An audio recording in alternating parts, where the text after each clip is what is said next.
You want to tell the students that are here, how old were you when you first became mayor of South Bend, Indiana? Not a small city by any means. Yeah, I was 29. So it was the biggest city over 100,000, I was the youngest mayor of a city with over 100,000 at the time. That's impressive. It depends who you ask. My city council didn't think it was very impressive. But hey, wait. You won.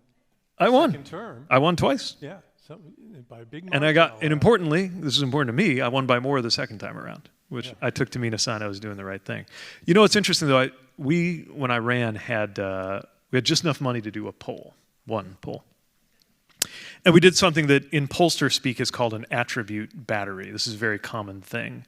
It says, if you knew that Dr. Golden is a professor at Syracuse, if you knew that he used to be a law enforcement officer, if you knew that he grew up in Hawaii, I'm making that up. I don't know. I wish. Um, Los Angeles, but Would you be more or would you be less likely to vote for him? And so we tested all my attributes, my education.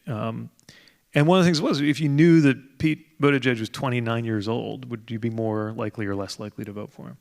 And interestingly, the older the voter was, the more likely they were to say it was a positive that I was younger, which I did not see coming. But I think what it told me is that by being a young person who signaled, by virtue of the fact that I wanted to be mayor, that I actually believed in the future of our city. A city where, by the way, I grew up hearing over and over again the message that if you wanted to be something or somebody, you had to get out. Which is what I did, but then when I left, I realized I was actually from somewhere and wanted to come back. But it was an expression of confidence in the city that they identified with.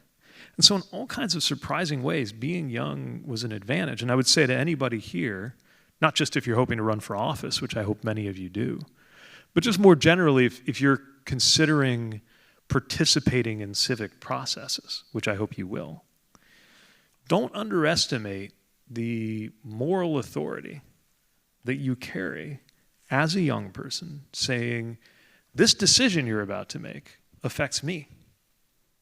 That can have enormous influence in everything from a council chamber to a federal rulemaking process.